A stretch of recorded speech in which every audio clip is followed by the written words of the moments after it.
Hi, my name is Grace and I'm a student at Folkestone Academy. I'm interested in finding more about dementia. With me in the studio is Anna Percival, who is an Admiral nurse. Hello, what do you do? Well, Admiral nurses work with the carers of people with memory problems. So we're specialist dementia nurses who main focus is on supporting the carer to look after their loved one with dementia. My first question is, what is dementia? Dementia is an umbrella term for a set of symptoms which can affect people's memory, the way they think. It can have some physical symptoms, problems with communication, but the main one that people think of is memory, but it is a lot more than that. But it's a bit like if you talk about cancer, there's different types of cancer. It's the same with dementia. So what is the difference between dementia and Alzheimer's? Well, Alzheimer's disease is the most common kind of dementia. I think there's about 60 or 70% of people with dementia have Alzheimer's disease, but there are other types of dementia which are common, for example, vascular dementia or another one, Lewy body dementia. How do you know whether you're getting dementia?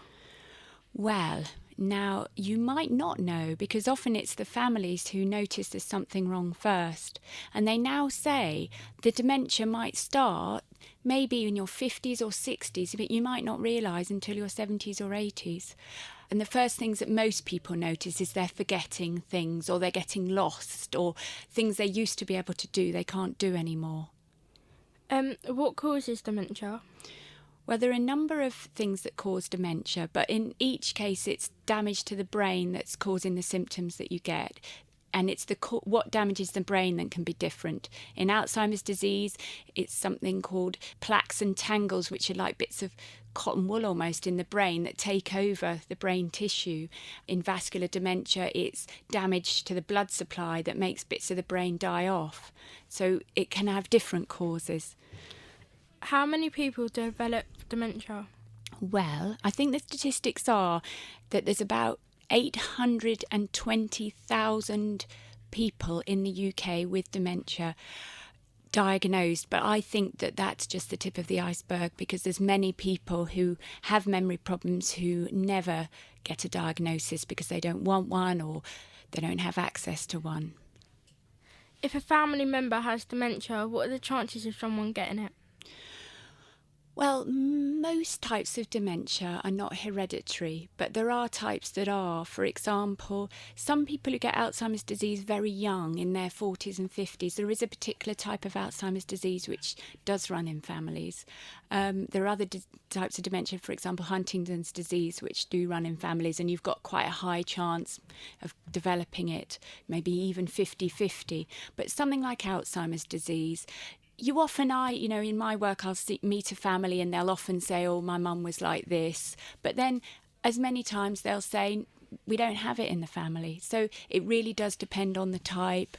The vascular ones, if you've got heart problems in the family or a history of diabetes in the family, then you're more likely to develop those dementias because of the heart problems or the diabetes. So that could be more common in some families than others, I suppose. Roughly, what age are you when you get dementia?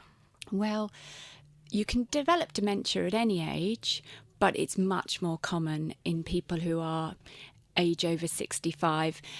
If you're unlucky enough to develop dementia when you're younger than 65, they call that young onset. But I think the statistics are that something like by age 85, around 23% of people have a diagnosis of dementia.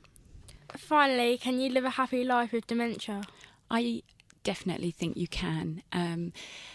It's about attitude, it's about how much support you have, it's about what medications that you take to keep well, it's about family getting support, it's about where your life is at that time. And I think it's anyone who has dementia can live just as happy life as somebody who hasn't, as long as they've got understanding and kindness and time and maybe some adaptations. And I know the Prime Minister's Challenge on Dementia, which was published last year, talked about dementia-friendly communities, because this is going to be such a massive problem for us in the rest of this century. And unless we are more understanding and supportive of people with dementia, then the society will be poorer for everybody, I think. Thank you very much for coming in. You're very welcome.